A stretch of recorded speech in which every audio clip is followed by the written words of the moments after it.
There are moments when you realize that the love of family, which should have been the wind beneath your wings, feels more like a rope that binds. I sat in my lavish office in Chicago, surrounded by multi-million-dollar merger figures, when my phone buzzed. A message from Dad appeared on the screen, as sharp as a blade. "Don't come to the family meeting. We want to cut contact." 14 words like 14 stones weighing down 34 years of trying to belong. My finger hovered over the keyboard, steady, unhurried. I typed one word, understood. And in that moment, I knew I would withdraw my name from Dad's company's $1.5 million loan, the same way I was withdrawing myself from a story that was no longer mine. Beacon Hill, the most beautiful corner of Boston, was where my childhood was wrapped in brownstone walls, gleaming brass lamps, and gardens trimmed like paintings. An architecture magazine once featured the house, calling our family a symbol of success. But inside, everything was a carefully staged play. Dad, Henry, built a real estate empire from nothing, each step as sharp as a blade. Mom, Diane, orchestrated our social life with the precision of a conductor, every event a rung on the ladder toward elite society. I grew up among invisible rules: stand straight, smile at the right time, and never outshine my brother Theo. Theo, 3 years older than me, was the perfect replica of Dad, confident, charming, born to inherit. I was different. I loved books, loved justice, loved asking questions Dad called pointless. "The real world doesn't work that way, Rebecca," he'd say, every time I asked why things couldn't be fairer. At 12, I won a statewide writing contest. The local paper wanted an interview. Mom scheduled a hair appointment at the same time, pulling me into a family photo where Theo stood in the center, though the award was mine. "We're a unit, Rebecca," she said, the brush gliding through my hair a bit too firmly, as if erasing my individuality. When I got into Yale Law School with a scholarship, Dad suggested Harvard, closer to home, meaning closer to the company. I declined, worked 3 jobs at school to pay my own way. Holiday dinners became battlegrounds, where Dad praised Theo for another deal, then turned to me. "Rebecca, pass the potatoes." My achievements, from a 4.0 GPA to a law degree, were faint lines in the family narrative. Chicago is where I learned to breathe. I left Boston, left the shadow of my family, for a small apartment, not lavish, but mine. At Caldwell & Burke, a prestigious law firm, colleagues respected me for my work, not my last name. I stood firm, defined by no one else. But Dad's message was a stone through the calm surface of the lake, stirring everything I thought I'd left behind. Some people enter your life like light slipping through a crack in the door, reminding you there's still a place to belong. I met Miles at a fundraiser in Chicago, among sleek suits and dim lighting. He stood in the corner, wearing a simple sweater, talking to a group of students about college applications, his smile as honest as an autumn breeze. Miles taught literature at a public high school, spent his weekends helping first-generation students write college essays. He had no fame or bank account suitable by Wilson standards, but when he asked me what my favorite book was, I answered honestly, for the first time without wondering if my answer would please anyone. 6 months later, I invited him to Boston for Thanksgiving, hoping my family would see what I saw in him. I was wrong. The house on Beacon Hill was the same. Glittering chandeliers, white linen tablecloths, and air heavy like a play about to begin. Mom, Diane, lifted her chin when Miles spoke about a student recently accepted into college. "Teacher?" she repeated, voice light but sharp, as if the word was an outdated outfit. Dad, Henry, cut in, asked about Miles's income, then scoffed when I said not everything was about money. "Said by someone who's never lacked it," he replied, forgetting I paid my own tuition since I was 18. Dinner revolved around Theo and his new girlfriend, Charlotte, daughter of a senator. Mom asked about her lineage. Dad nodded as Charlotte spoke of Cape Cod parties. Miles, when mentioning the subway line he took to work, received only a passing glance, as if he were an extra in their perfect portrait. After dinner, in my old bedroom, I sat on the edge of the bed, eyes burning but dry. "They'll never really see me," I whispered to Miles. He pulled me into his arms, voice low and steady. "They don't see, and that's their loss. You are light, Rebecca, and I see that clearly." We left Boston a day early, leaving behind Mom's parting words. "Think carefully about your life, Rebecca. Theo is a partner now, and Charlotte is the right match. What about you?" I didn't answer, just held Miles' hand tighter on the flight back. Back in Chicago, I threw myself into work, the way people cling to life rafts. I became the fastest promoted associate at Caldwell & Burke, a prestigious law firm, when I led a billion-dollar merger deal. I called home, eager to share, but Mom only said, "Well done, darling. Did you hear? Theo and Charlotte got engaged. The wedding will be at the Bradford estate." Her voice swept past my success like wind over a lake, leaving no ripple. I hung up, stared out the office window, feeling like I just screamed into a room where no one could hear. Then I found out, through a cousin's Instagram, that family reunion invitations had gone out weeks ago. Everyone received one, except me. That night, in a hotel lobby after the party celebrating Theo and Charlotte's pregnancy, I overheard my parents speaking with them. "Rebecca and that teacher aren't a good fit," Dad said, voice low but sharp. "The Bradfords bring governors, and Merrick's son from Goldman Sachs is attending too. We need the right atmosphere." Mom added, "We told everyone Rebecca was busy with work. She chose her own path, didn't she?" I stepped back into the shadows, heart heavy as lid. Miles found me, his eyes saying everything before I could speak. "They're ashamed of us," I said, voice cracking. "They lied to the whole family about why I wasn't invited."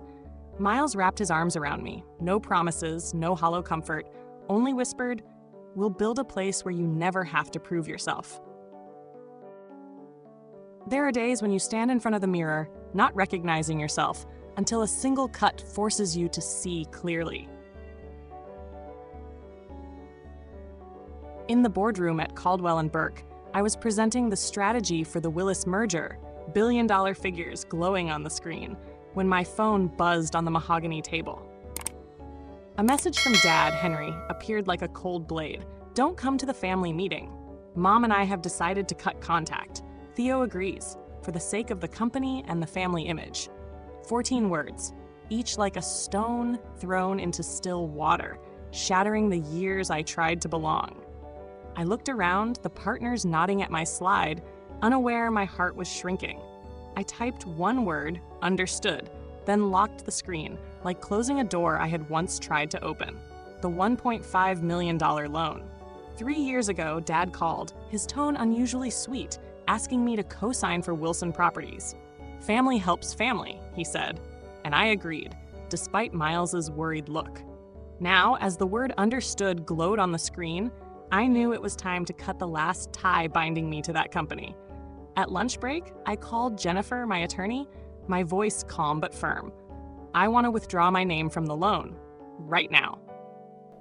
Jennifer checked the file, confirmed the company was still paying regularly, but warned, "If you pull out, they'll need new collateral or early repayment.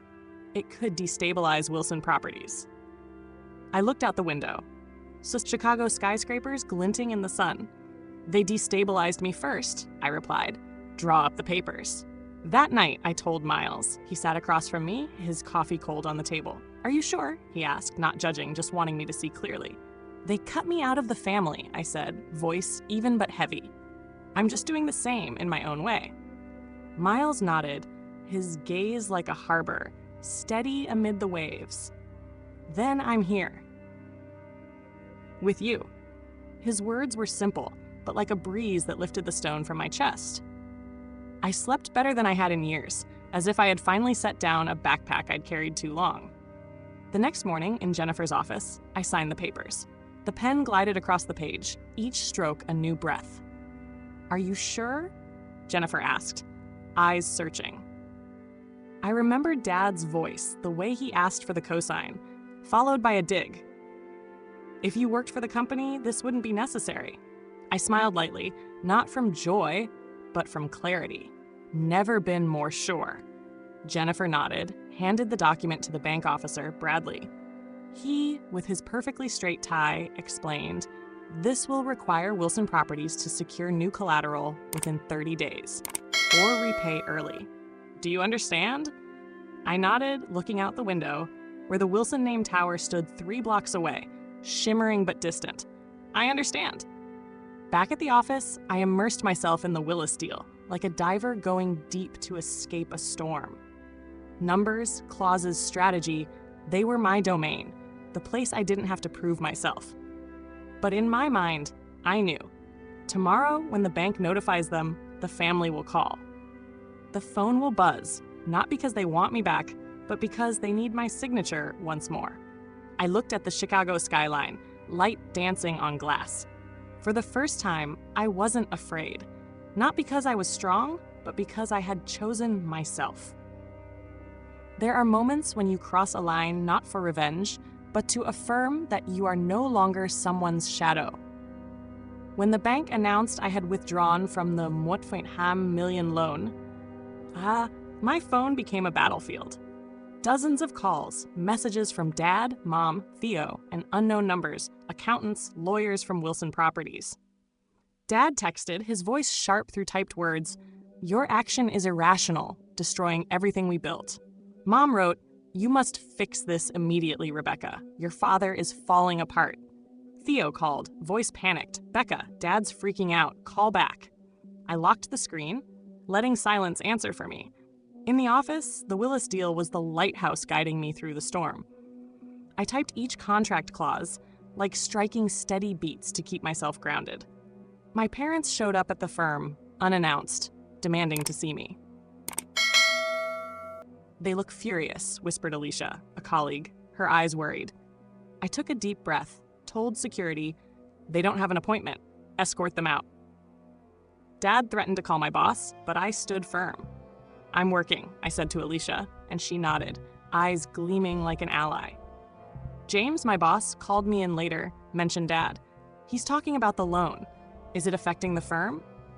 I met his gaze, voice steady. "This is a personal matter. It doesn't concern my work. Willis is the priority."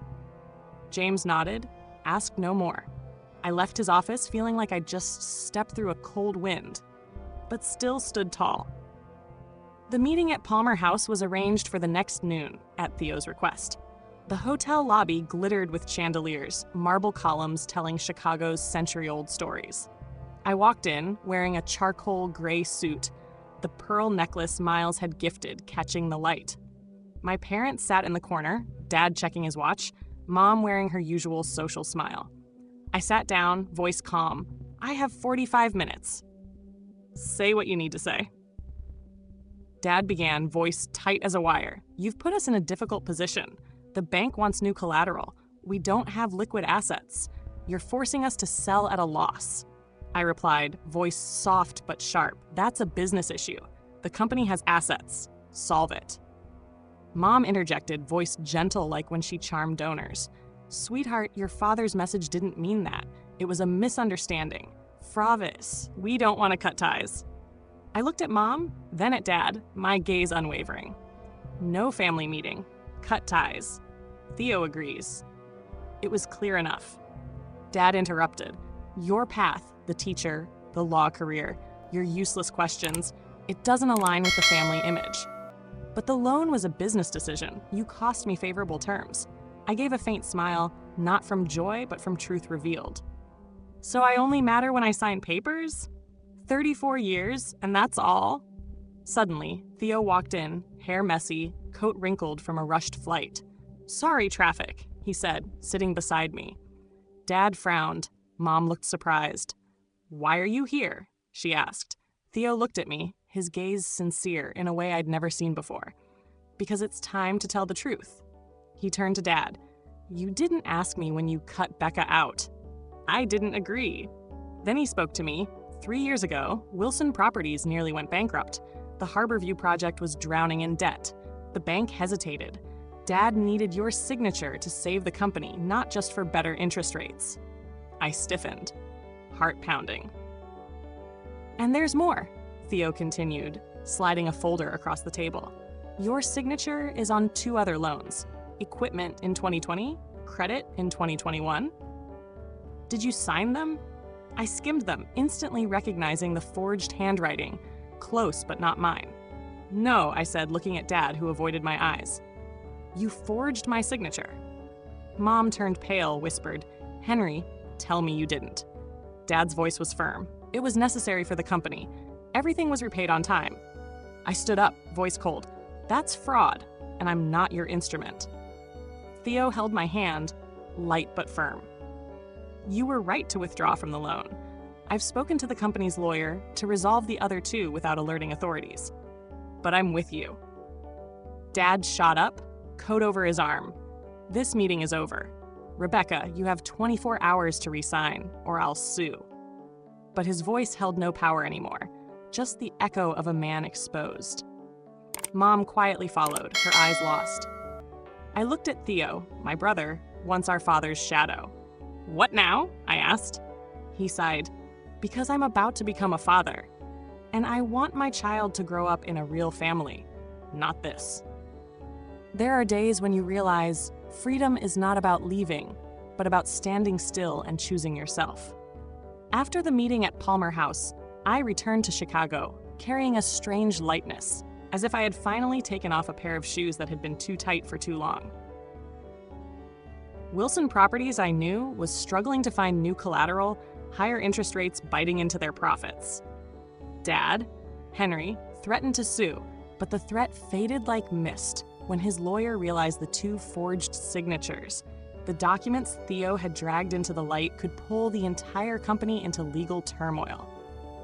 I didn't feel joy, not even satisfaction, only a quiet space where the heavy expectations of family used to sit. A week later, Mom called, her voice trembling, missing its usual polish. Rebecca, I didn't know anything about the loans, she said, as if that truth could erase 34 years of me being pushed aside. I'm at your aunt's in Connecticut. Your father and we need some time apart. I stayed silent, not from anger, but because her words had come too late. I was wrong, she continued, her voice breaking. I was too busy keeping up appearances to see how I was hurting you. I took a deep breath, answered, I believe you. But you didn't see me, even when I was right there. She didn't argue, just sighed, and I hung up, making no promises. For the first time, I didn't need an apology to move forward. Theo called often, our early conversations hesitant, like 2 strangers fumbling in the dark. He and Charlotte invited Miles and me for dinner when they passed through Chicago.